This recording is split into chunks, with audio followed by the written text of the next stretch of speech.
Well, hello everybody. This is Ken Himmler and welcome back to another broadcast of the Wiser Money Show. Today is Friday, June 10th, 2022. Believe it or not, already here halfway through the year.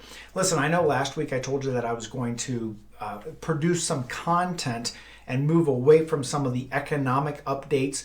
But considering the economic news that came out this morning, I felt it really important just to give you a quick update on what is going on and what I am seeing.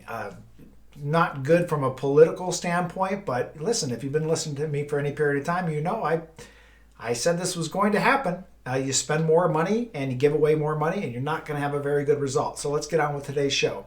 As I said, I'm starting on June 17th. This show will be more of content-driven, educational-driven. And then what I am going to do is for those of you that are on our email list, I will be sending out an email when part 3 of how to protect, preserve, and grow your assets during turbulent times is released, okay? Because that was where we left off. I did part 1, part 2.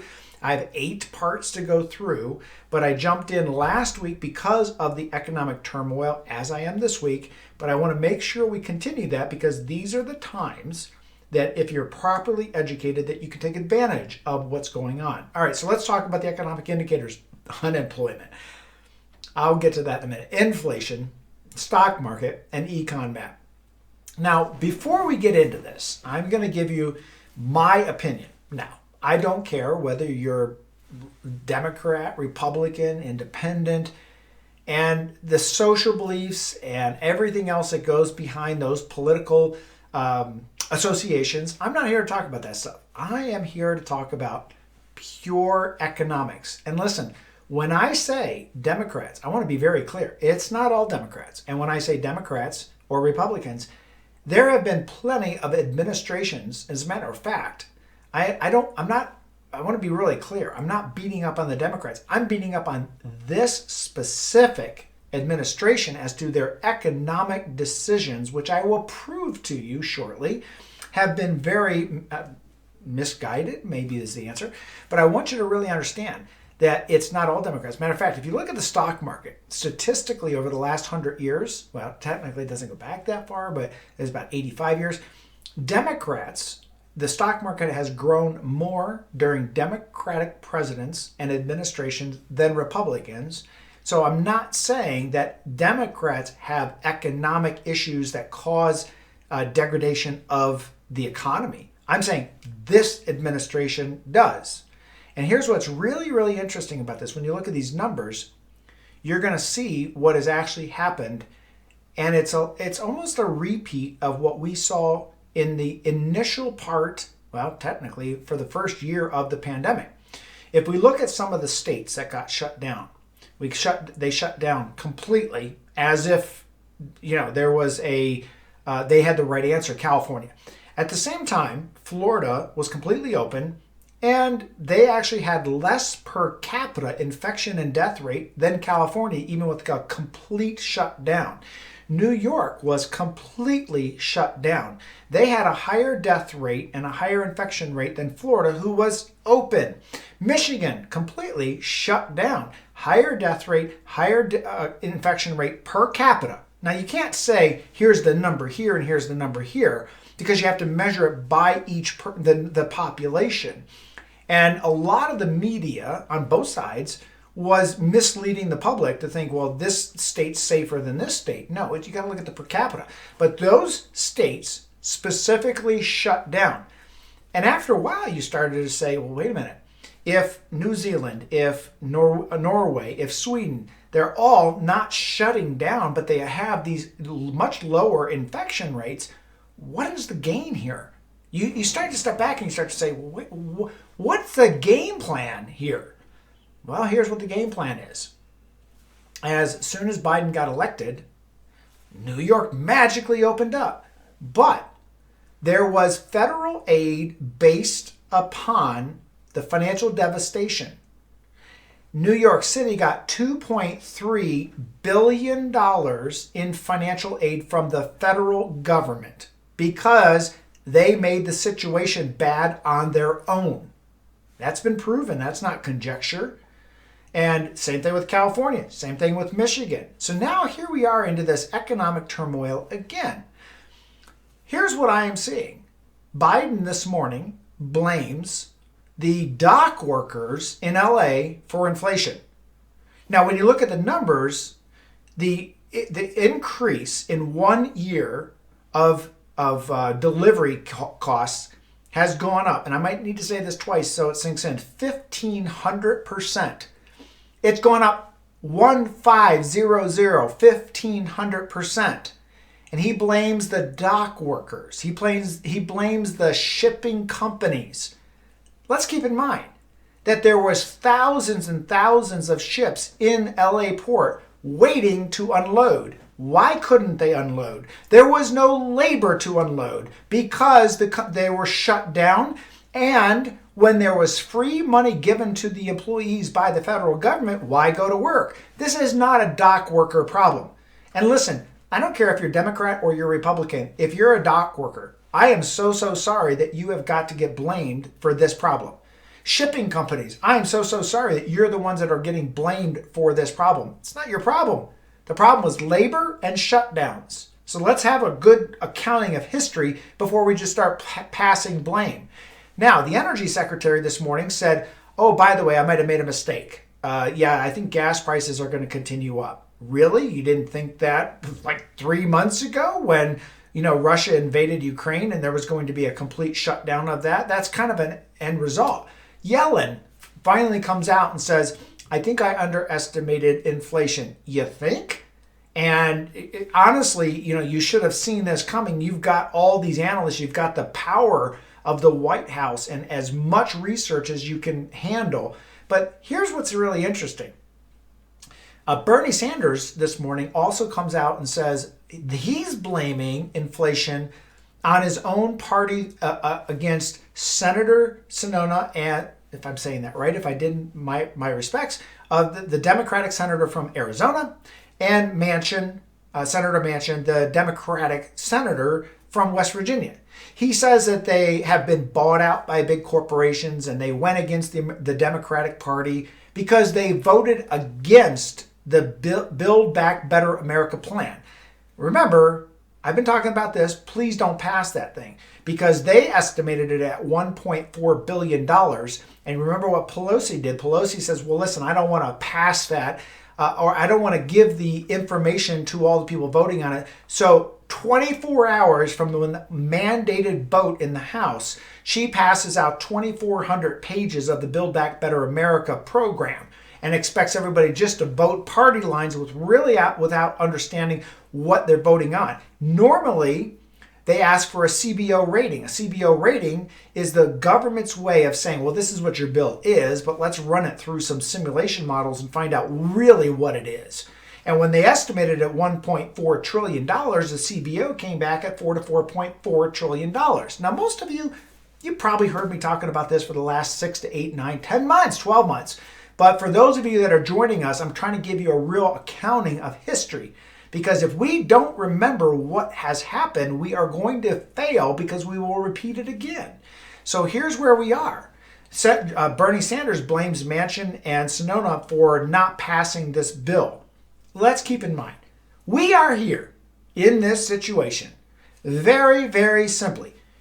Government, this is to all you government people. I don't care whether you're Republican, because remember, I know that a bunch of Republicans voted for this garbage that's in our system right now. So it's not party lines. It's economics 101. If you push a whole bunch of government money into the system and you give away free money, you forgive 560,000 people from a student loan, you push free internet for everybody because Biden says, well, it's a necessity for everybody. You push in free childcare. You push in all this free money into the economy. What's going to happen is people are going to go, I don't need to work as hard. Well, proven. Our United States productivity level right now is the lowest it's been in 45 years. Now remember, 45 years ago set up the 41 years ago where we had the worst inflation like we do now. It's actually worse today than it was then. So this is a result of this idea that the government is going to take care of you. as long as you vote for whoever says they're going to take care of you. Now, you know I'm not of that mindset. Work and deliver things before you get paid. No one deserves anything for free. No one. And this is right. This is our country. You want something for free, go to a communist country. And then you put in very little time. Your productivity's at the worst. I mean, this is the result of that kind of society. That's not who we are. So the bottom line is we are here right now because you push money in. You close down the pipeline, the Keystone Pipeline. You do not have any other plan other than saying we're going to go green by 2035, and you shut down our national production of oil. And then you say, well, sorry, the gas prices are high, but people can handle it. I mean, that's what the government's saying.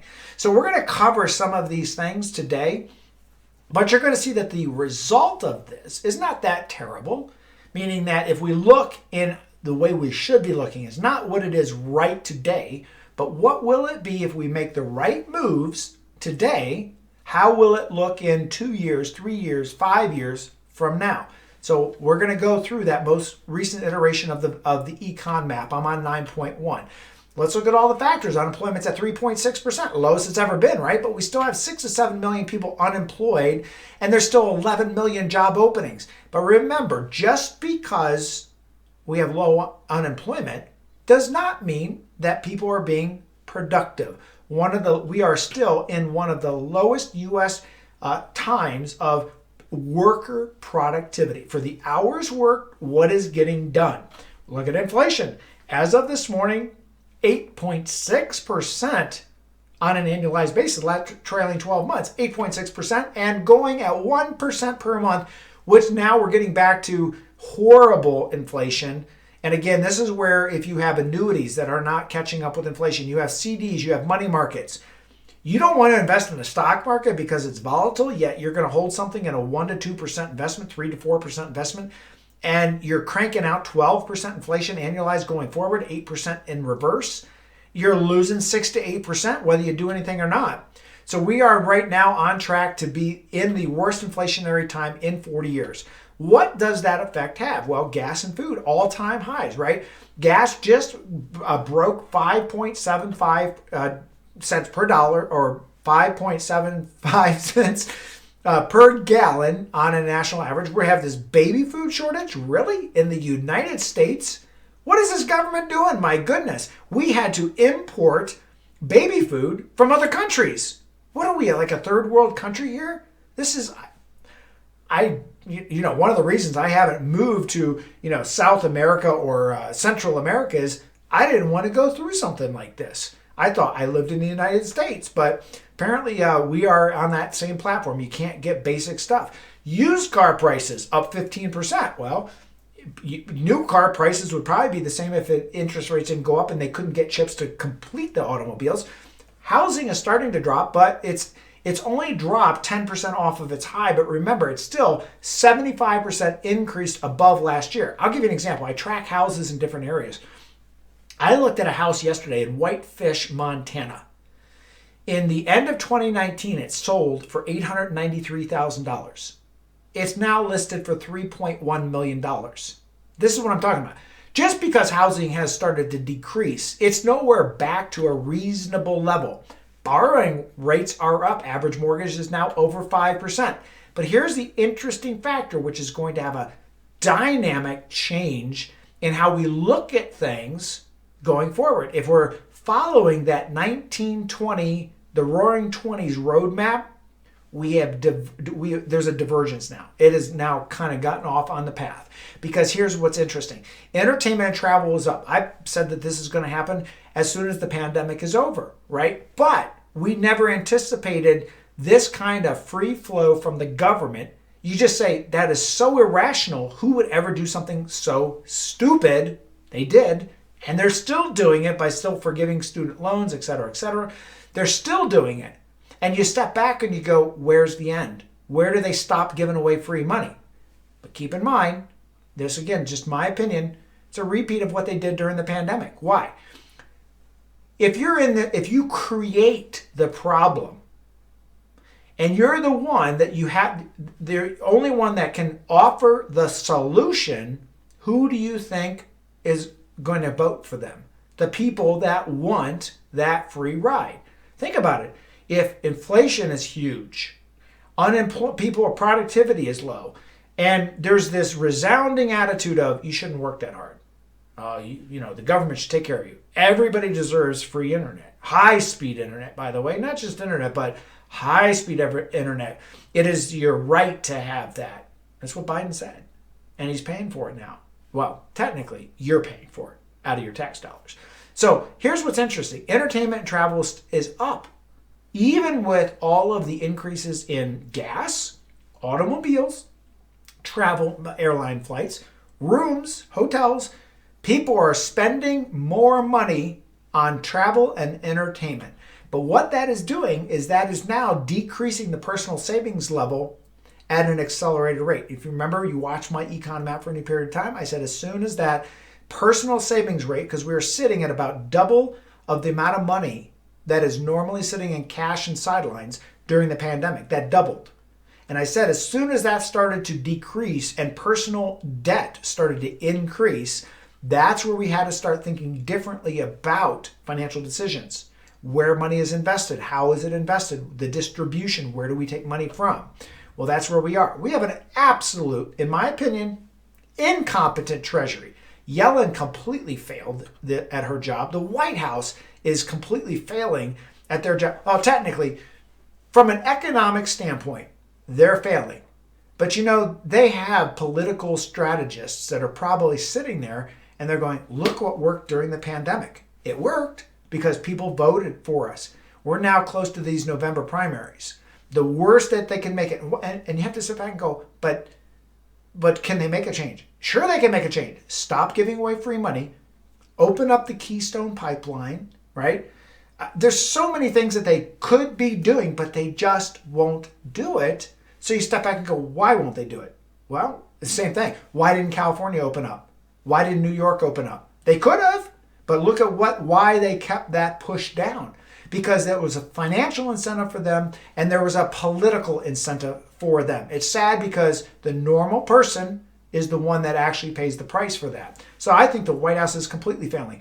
Oh my gosh, the energy secretary? Well, I'd say she's a puppet for Biden administration, but she's still failing because if you and I were in her position and you saw what they were doing, if we had any conscience, we would just resign. Because we couldn't put our name behind such policies as making 5.75 the average per gallon pump price when we know that there's an alternative, but they just won't go to it, even when the pain is as high as it is right now. So where is the Keystone Pipeline? Still don't know, right? Biden still has this forcible penalty on oil producers that they must produce up to their federal permit limit or they will incur, which they are incurring, a federal penalty because they have made it so disadvantageous to produce oil because it takes 6 months to get retooled up again. So there is a divergence from what my original Roaring Twenties playbook. We were literally parallel to the 1920s, the Roaring Twenties. Here's where we're splitting, and things are now changing. Originally, in the 1920s, and what we followed through was the virus hit the world, everything gets locked down, pandemic fatigue hits, spending spree starts to hit. Now, here's where we change, right? The president during the 1920s and then into the 30s. Here's a great example. What happened during the Great Depression? They created work programs. How do you think, the Hoover Dam got built? All of our roads and infrastructure got built. Roads, dams, all kinds of infrastructure, power plants, right? Panama Canal. All these different things happened to put people to work. I think that's the operative word, work. That's the flavor of life. And that's what we have to do. We have to put people back to work, make them productive, not just employed, but productive. And you only make people productive by giving away the free money. This is not a socialist country. We don't give away free money and then spread the tax amongst everybody to pay for those who don't want to work and be productive. That's the bottom line. So there's where we're diverging from that 1920s playbook. So we are now starting to decelerate the savings rate. And what I am looking for right now is I moved my econ map from version 9 to 9.1, and I'm following this, and we may have another version that will change quickly if I don't see some action in the next 30 to 60 days. So we are, again, diverging off of our literally our parallel playbook. And again, this is the difference in today versus the 1919 to 1925. And again, it has a lot to do with the cash, the free cash, and the savings rate running down and personal debt going up.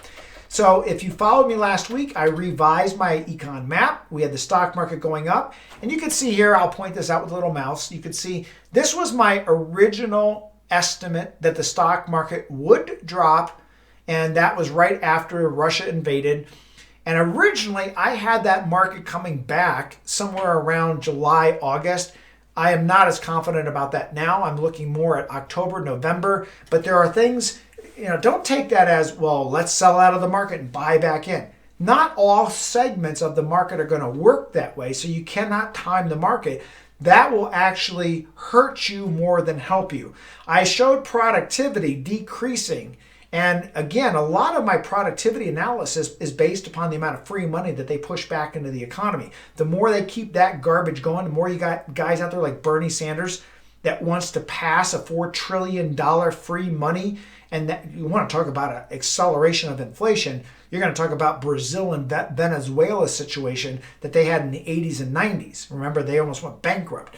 Real estate is starting to pull back, but again, that's a function of what Powell did with the interest rate increase and the inflation in other areas where people have to spend money, food and travel and automobile and gasoline.